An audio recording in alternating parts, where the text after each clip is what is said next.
Tu sais ce qui se passe quand on réveille un esprit maléfique?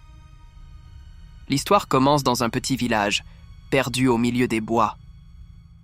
Chaque nuit, des cris résonnent, mais personne ne sait d'où ils viennent. Une légende raconte qu'un homme, il y a des siècles, a été tué par un groupe de villageois, accusé à tort de sorcellerie. Son esprit vengeur hante les lieux, et ceux qui osent s'approcher de son ancien terrain de chasse ne reviennent jamais.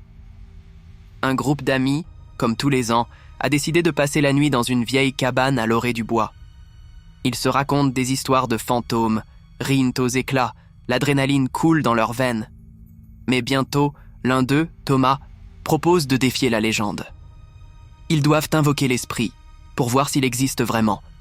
Ils rassemblent des objets de ce que l'on dit être son ancien foyer, et armés de bougies, ils commencent le rituel. Les flammes dansent et les ombres s'allongent. Un frisson parcourt l'air, mais ils poursuivent, moquant la légende. Tout à coup, un vent glacial s'engouffre dans la cabane, éteignant les bougies. Un murmure s'élève, un chuchotement à peine audible.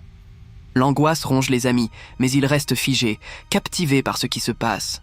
Ils ne s'attendaient non pas à cela.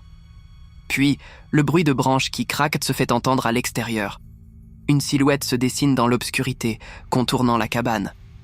La peur les saisit entièrement. La porte grince, mais ils n'osent pas bouger, persuadés que quitter le lieu serait un signe de faiblesse. Le souffle s'accélère et la silhouette avance, se rapprochant lentement.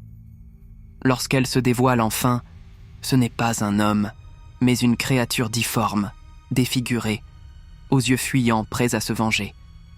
Elle s'avance vers eux et un cri résonne à l'intérieur de la cabane. Le groupe, paralysé par la peur, voit un par un ses amis disparaître dans l'obscurité.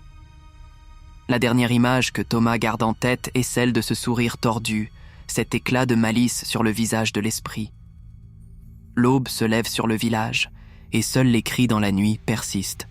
Les jours passent, et les villageois chuchotent encore la légende, mais il n'y a plus de rire, plus de cris. L'esprit continue de hanter les bois, attendant sa prochaine victime.